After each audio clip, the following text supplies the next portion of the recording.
사도행전 9장 3절부터 11절까지 말씀.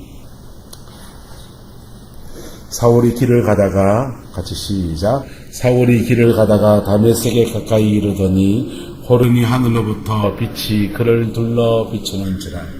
땅에 엎드러져 들으매 소리가 있어 이르되 사울아 사울아 내가 어찌하여 나를 박해하느냐 하시거늘 대답하되 주여 누구시니까 이르시되 나는 내가 박해하는 예수라.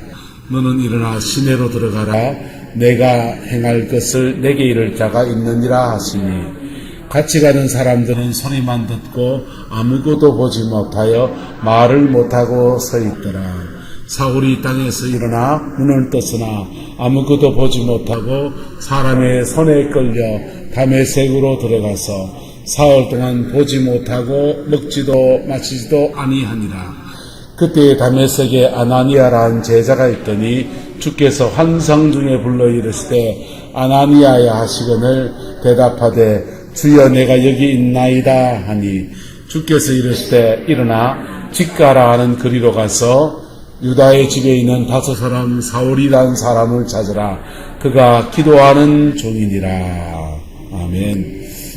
우리가 신앙생활을 하면서 기독교 신앙 안에서 하나님을 만난다, 성령을 체험한다, 은혜를 받는다, 이런 체험적인 것들은 굉장히 개인적이기도 하고 모두가 다 경험하는 은혜이기도 하고 또 어떤 것들은 그 사람에게만 특별하게 임하는 은혜일 때도 있습니다. 그런데 성령의 은사를 체험한다 할 때 방언을 할 수도 있고 방언을 못할 수도 있고, 그런데 모두가 다 경험해야 되는 은혜가 있어요.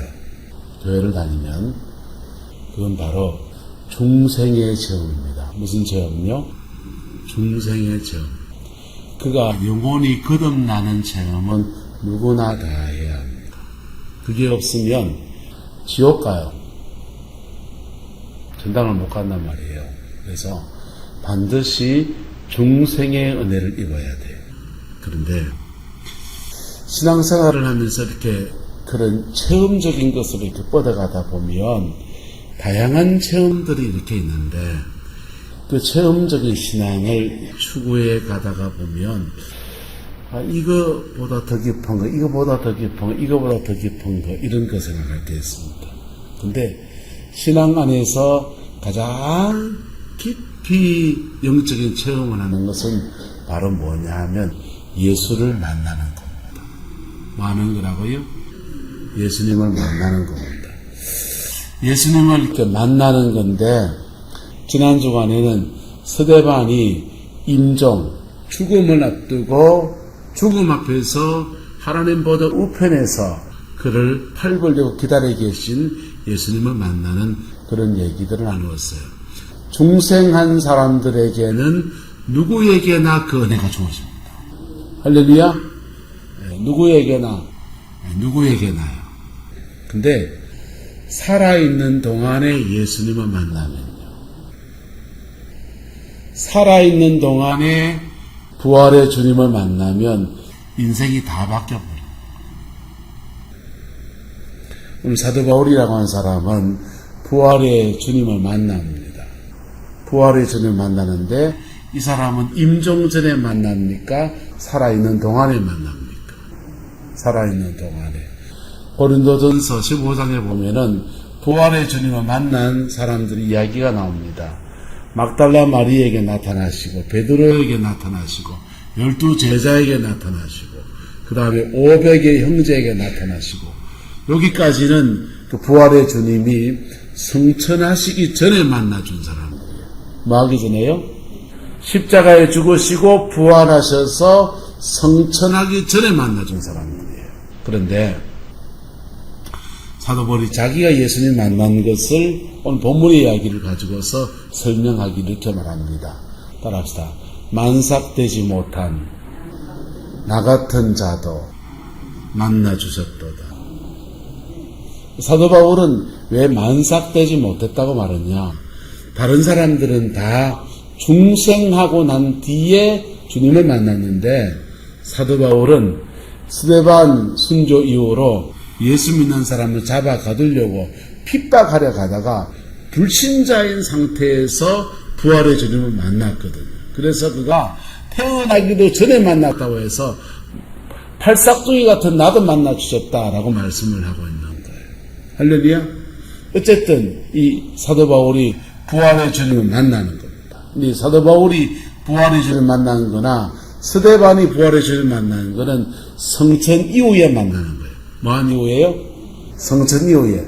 나머지 성경에 나오는 부활의 주님을 만난 사건들은 다 주님이 십자가에 죽으시고 부활하시고 성천하시기까지 40여일 동안에 만나주신 거예요.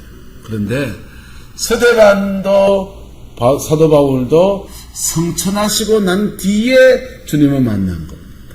그러면 질문합시다. 여러분들은, 저와 여러분들은 성천 이후에 있습니까? 성천 이전에 있습니까? 저와 여러분들은 바로 성천하시기 전에 지금 신앙생활하고 있는, 성천 이후에 신앙생활하고 있는 겁니다. 그래서 우리가 부활의 주님을 만난다고 할 때 바로 사도 바울처럼 만나게 됩니다. 우리가 부활의 주님을 체험한다고 할 때 바로 스데반처럼 주님을 만나게 됩니다. 할렐루야. 그래서 임종을, 죽음을 앞두고서 죽음 가운데서 자신이 영혼을 받아주시는 주님을 만날 때는 그의 영혼이 그렇게 스데반처럼 자신을 맞아주시는, 천국에서 자신을 맞아주시는 그 은총의 주님을 만나는 거예요. 할렐루야. 그래서 믿는 사람들이 임종을 앞두고 간증하는 것을 들으면 간증 중에 예수님이 오셨다고 그러고, 예수님이 나하고 천국 같이 가자 그런다 그러고, 그런 얘기를 하고. 어떤 권사님이 남편을 전도했습니다. 암에 걸려서, 간암에 걸려가지고 복수가 이만큼 차올라가는데 병상에서 복음을 전했습니다. 병상에서 복음을 전하고 그 다음 병상에서 세례를 받고 이제 병이 낫지를 않고 돌아가실 때가 된 겁니다. 돌아가실 때가 돼서 이제 숨이 간들락 하는데 남편 되시는 분이 이럽니다. 여보, 길이 두나 보이는데 어느 길로 가야 되노? 남편은 보이는데 권사님은 보일까요, 안 보일까요? 권사님이 비야 이 길로 가라 저기로 가라 차라리 돌아가라 할 텐데 권사님은 안 보이는 거예요. 그래서 권사님이 그 안 보이는 그 상황 앞에서 남편에게 권합니다. 여보, 예수님을 불러봐. 예수님을 부르면 예수님이 오셔서 당신의 걸음을 인도해 줄 거야. 그래 말했어요. 그랬더니 남편이, 임종을 앞둔 남편이 그럽니다. 지금 와서 불러도 되나? 경상도 사람이니까 지금 와서 불러도 되나? 이직자치 안 믿었는데. 괜찮아. 예수님 당신 위해서 목숨을 주신 분이셔. 그래서 남편이 예수님 부릅니다. 예수님, 어느 길로 가야 됩니까? 내가 길을 모르겠습니다. 그러는데 남편의 얼굴이 환해지면서 예수님이 오셨다는 겁니다. 예수님이 오셨고 이제 나 천국 간다고. 나 먼저 갈 테니까 자식도 잘 키우고 당신도 뒤따라오라고. 살아있는 동안에 잘 못해줘서 미안하다. 그리고는 이제 천국 가는 거예요. 여러분, 저와 여러분의 임종의 때에 이 은혜가 주어지게 될 것입니다. 할렐루야. 소망으로부터 이기를 주여 여러분 축복합니다. 죄만 많이 지는데 여러분, 어차피 이 세상 가운데 살면서 우리는 죄성이 늘 있어요. 그래서 천국 가는 게 완전히 깨끗해서 가는 게 아니에요. 주님의 은혜로 가는 거지. 할렐루야. 그런데 살아있는 동안에 부활의 주님을 만나면 인생이 완전히 바뀌어버려요. 왜냐하면 부활의 주님을 만난다 할 때 부활의 주님은 우리를 변화시키면서 만나주는지 아니면은 변화되어지고 만나든지, 어쨌든 내가 안 변하고는 부활의 주님을 못 만나게 되어 있어요. 변화되면서 만나든지 변화되어지면서 만나든지 나의 변화와 함께 거룩해지는 과정과 함께 부활의 주님을 만나게 되죠. 천당 가는 것도 마찬가지예요. 죄된 육체 그냥 가져가는 게 아니라고. 죄된 우리의 생각들, 마음들을 주님 앞에서 깨끗하게 하시면서 데려가시든지, 아니면은 깨끗해지고 내가 아이고 난 임종 앞두고 그냥 내 영혼을 위해서 주님 내가 회개할 거 회개하고 하면서 자신의 죄 짓고 막 이러면서 회개하고 스스로 정결케 하고 그래 데려가시든지, 어쨌든 정결되게 하시면서 천당 데려가시는 거예요. 할렐루야. 그래서 어떤 목사님 어떤 분들은 자신의 임종 앞에 일주일쯤 아팠으면 좋겠다는 거예요. 일주일쯤 아프면서 내가 평소에 못 깨달았던 거, 회개 안 했던 거 다 회개하고 정산하고 정리하고 깨끗한 영혼으로 하나님 앞에 갔으면 좋겠다. 임종 앞에 한 일주일쯤 아프게 하옵소서 작정기도 할 사람 있습니까? 우리는 다 자는 잠에 가기 원하잖아요. 그분은 일주일쯤 아프게 하옵소서. 그래서 영혼이 준비되고 가야 됩니까? 그냥 덜렁덜렁 가야 됩니까? 준비되고 가야죠. 근데 살아있는 동안에 부활의 주님을 만나는 것도 역시 우리 영혼을 정결케 하시면서 임하시든지, 정결해질 때 임하시든지, 그렇게 정결과 함께 부활의 주님을 만나는 그 은혜가 주어지는 거예요. 할렐루야. 그래서 이렇게 만날 때 사도 바울이 경험하세요. 사울이 길을 가다가 다메섹에 가까이 이르더니 호련히 하늘로부터 뭐가 옵니까? 빛이 그를 둘러 마하더라. 비치더라 그랬어요. 강력한 빛이 그를 둘러 비치더라. 이게 하나님의 임재를 말하는 거예요. 근데 4절 땅에 엎드러져 들음에 소리가 들리는데 사울아 사울아 내가 어찌하여 나를 마느냐 박해하느냐. 예수님 박해하다가 예수님 믿는 사람들 박해했지 예수님 박해했습니까? 사도 바울은 부활을 믿지 않았잖아요. 그래서 예수 믿는 사람들이 저 이단에 빠진 사람들이라고 박해하러 다녔던 겁니다. 근데 주님 말합니다. 나를 믿는 자를 박해하는 것은 그 누구를 박해하는 것이다? 예수님 박해하는 것이죠. 박해하는 것. 그럴 때 주여 누구시니까 나는 내가 박해하는 누구다?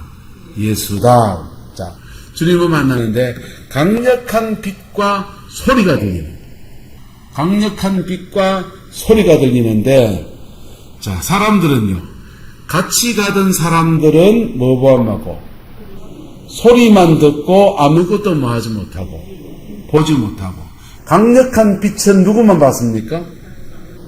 사울만 본 거예요. 강력한 빛은 사울만 봤는데, 강력한 빛을 볼 때 사울이 눈이 어떻게 됩니까? 눈이 멀어버린 거예요. 여러분, 은혜 받고 눈이 멀어본 적 있습니까? 저희는 저 여자가 그랬습니다. 저희는 저 여자분, 내가 같이 사는 저 여자분이 집회를 가서 은혜를 받았는데 갑자기 눈이 안 보였어요. 난 저를 걱정이 산산이 되는 거야. 이제부터 당달 봉사가 사야 되나 싶어서.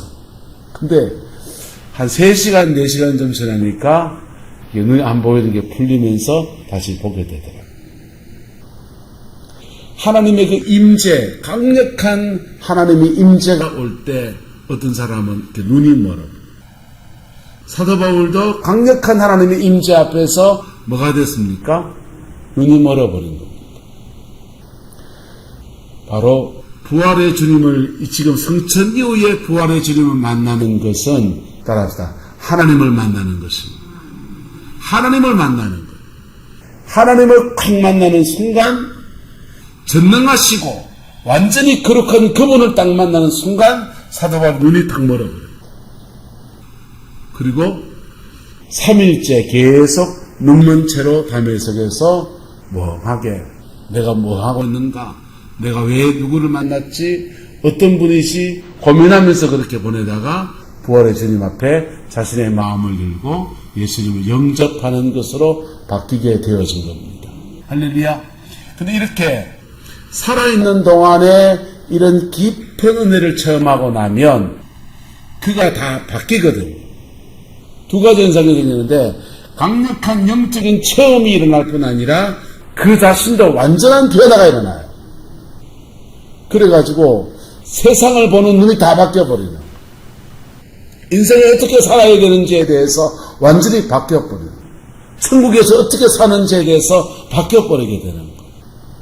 이것을 영광 체험이라고 합니다. 무슨 체험요? 영광을 체험하는 것. 영광을 체험하게 되는데 그 영광을 저는 3번을 경험해 봤습니다. 3번을 경험했는데 어떤 때는 회개하다가 내가 만물을 새롭게 하노라 이 음성이 들리는데 이 음성과 함께 정말 만물이 새로워져 있는 거예요. 저기 꽂혀있는 시들은 꽃이 얼마나 아름다운지 찬송하고 있는 사람들이 마치 천사처럼 막 보이고 내 안에서 기쁨이 막 솟아오르는데 한없는 기쁨이 솟아오르고 또 어떤 때는 이런 일이 있었습니다. 처음 이제 교육준사를 나갔어요. 준사를 나가서 1년을 교회를 섬겼습니다. 1년 교회 섬기는데 참 이상하더라고요.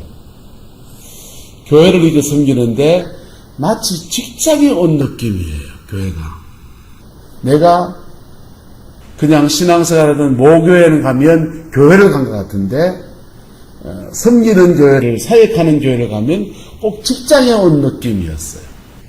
일하러 온 느낌이었습니다. 그리고 1년을 보냈습니다. 1년을 보내고 친구들, 공대 나와서 제 친구들은 취직하고 저는 전도사로 1년을 보냈어요. 그리고 1년을 보내고 난 뒤에 연말이 되어서 하나님 앞에서 이렇게 저렇게 내 스스로 나에 대한 질문을 하기 시작했습니다. 주희야, 너 왜 주의 길 목회를 하느냐? 그래서 왜 목회하지? 하고 1번 답으로 하나님을 너무 사랑해서 목회를 하느냐? 그러니까 그게 자신이 없는 거예요. 하나님을 너무 사랑하면 그냥 아무 조건도 없고 그렇잖아요. 근데 저는 그렇지가 않더라고요. 2번째 수준을 낮췄습니다. 너는 왜 목회를 하느냐? 이렇게 2번째 질문을 했어요. 그랬더니 마음속에 2번째 질문 이렇게 했습니다. 너는 목회자, 목회를 한 사람들에게 주는 하나님의 상이 있어요. 생명을 다해서 주를 섬긴 사람들에게는 생명의 면류관을 줍니다. 믿음을 끝까지 지킨 사람들에게는 의의 면류관을 줍니다. 목회를 잘 감당한 사람들에게는요, 영광의 면류관을 줍니다. 목자장이 나타나실 때 주는 영광의 면류관 바라보면서 천국의 상을 바라보면서 목회하느냐? 그러니까 천국의 상을 바라보고 목회하면 이 땅의 것에 관심도 안 둘 것 같은데 난 그렇지도 않은 것 같은 거예요. 그래서 고개를 가우뚱 그랬습니다. 3번째 질문으로 수준을 낮췄습니다. 혹시 너는 너의 기질과 너의 달란트와 너의 적성이 목회에 잘 맞아서 다고생해서 목회를 하느냐? 3번째 단계로 떨어뜨려서 질문을 합니다. 3번째 질문하고 나니까 그런 것 같은 거예요. 성경 좀 읽어서 깨닫는 바가 있고 하나님이 주신 은사도 좀 있고 은혜도 좀 있고 그래서 내가 목회를 하는 것 같은 거예요. 그리고 4번째 질문을 하려고 하니까 좀 비참한 거예요. 4번째 질문. 교회에서 그래도 뭐 사례비라도 주니까 그것 때문에 목회를 하느냐?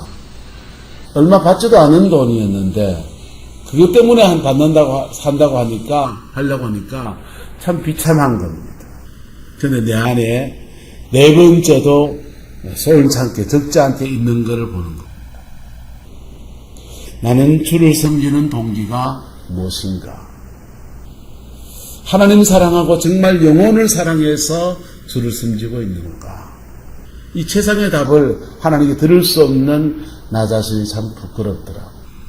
그래서 한 해를 마감하면서 마지막 주일 설교하면서 이 말씀을 나누었어요. 이런 내 스스로 나에게 던진 질문을 하고 이렇게 답을 해가는데 내가 참 부족하고 비참하더라. 그런 얘기였습니다. 그리고는 이제 그 고백하고 이렇게 목회하지 않겠다고 내가 하나님 앞에 회개했다. 그리고 내려왔습니다. 주기도로 예배를 마치고 밑에 내려왔더니 성가대석에서 끝내고 난 뒤에 목마르니까 우유를 먹자고 우유를 한 통 주더라고요. 우유를 까가지고 우유값을 뜯어서 우유를 이제 그냥 마시려고 목마르니까 우유를 마시려고 각을 탁 까는데 그 우유값 안에서 방글라데시 아이들의 얼굴이 확 오는 거예요. 방글라데시를 가본 적도 없어요. 그 아이들을 가슴에 품어온 적도 없어요. 근데 갑자기 우유곽 안에 그 아이들, 외국에서 그렇게 굶주린 아이들의 얼굴이 보이는 거예요. 그래가지고는 뭔 일인고? 갑자기 이 아들이 왜 떠오르지? 하면서 그 우유를 마셨습니다. 그리고는 교회 사역을 마치고 집에 가서 잤어요. 자고 아침에 월요일 아침에 일어나니까 집에 아무도 없더라고요. 아무도 없으니까 이제 혼자서 밥을 챙겨 먹어야 되잖아요. 밥 한 그릇 내고 김치 한 쪽 내고 라면 하나 끓여가지고 라면을 보글보글 끓이고 있는데 라면 면발 속에서 또 그 방글라데시 아이들이 확 보입니다. 이게 뭔 일이지? 그리고는 그 라면을 못 먹겠더라. 그리고는 그날 제가 찬양팀 하고 있었는데 찬양팀 악기가 고장난 거 있어서 그 고치러 대구 시내 교동시장을 가야 되는 거예요.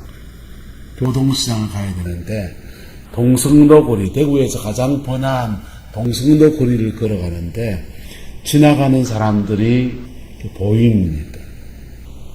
지나가는 사람들이 그냥 옷을 입고 걸어가는 사람들이잖아요. 근데 그 사람들이 몸이 막 투시가 돼서 보이는 거예요. 뼈다귀가 와다닥 걸어가더라고요. 여기 가슴팍에 다들 시꺼먼 걸 하나씩 달고는 뼈다귀가 와다닥 걸어가는 거예요. 참아 보지를 못하는 거예요.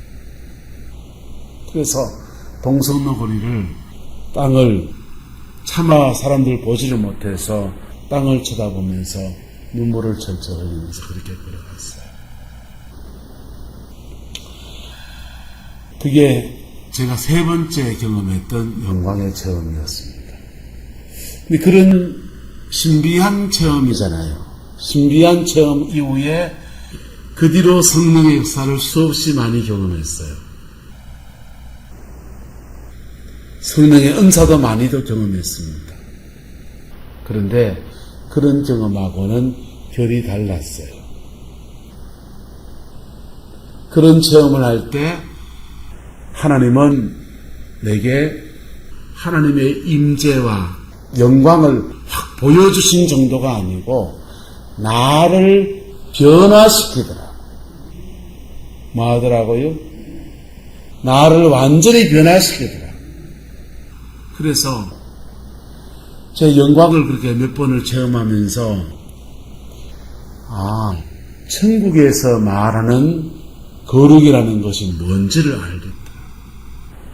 우리는 거룩하다고 할 때 불교식의 거룩을 생각합니다. 여자를 보고서 음욕을 품지 않는 것, 무슨 물건을 보고 탐심이 일어나지 않는 것, 그런 것들을 거룩이라고 생각해요. 근데요, 천국이 말하는 거룩은 완전한 사랑입니다. 완전한 사랑입니다. 내가 좀 더 거룩하고 네가 좀 더 속 더럽고 그런 게 아니라고. 천국이 말하는 거룩은 천국의 거룩은 완전한 사랑이에요. 한번 따라합시다. 옳은 게 뭐고 사랑이 옳지. 교회가요 참 이상한 동네입니다. 교회에 무슨 다툼이 있으면요 네가 옳으냐 내가 옳으냐, 옳기는요 둘 다 틀려먹었지. 옳은 게 뭡니까? 사랑이 옳다니까. 네가 옳으냐 내가 옳으냐는 속에 사랑이 있습니까 없습니까? 없잖아요. 하나님이 원하시는 거룩함에 도달하지 않는, 그런데도 그걸 가지고서 네가 옳으냐 내가 옳으냐, 네보다 내가 좀 더 거룩하지, 이런 생각하고 있는. 하나님의 완전한 영광 안에서 그걸 경험하고 난 뒤에 그 뒤로 가끔씩 은혜가 되게 많이 올 때마다 하나님 그때 받았던 그 은혜를 다시 한 번 더 경험하게 해주세요. 그렇게 기도하는데 하나님 그 뒤로 한 번도 허락하지 않으셨어요. 세상에 내가 때가 많이 묻었는지 모르겠습니다만 왠지 몰라요. 그런데 하지만 그때 받은 은혜 때문에 제 안에 적어도 뭐가 바뀌어 있냐? 기준이 바뀌어 있어요. 어떤 상황에 들어가면 무엇이 거룩인지에 대해서 기준이 딱 나오는. 여러분, 하나님의 영광이 여러분의 가정과 삶에 함께하게 되기를 예수님의 이름으로 축복합니다. 하나님의 영광은요, 영광이 오면 조금 은혜 받은 거하고 차원이 달라요. 성령의 역사, 은사, 그런 거 사모하고 그런 거 추구하고 그러지만요, 저도 그거 하지만요, 여러분, 복음서에, 예수님의 복음서에 나타나는 그런 성령의 역사가,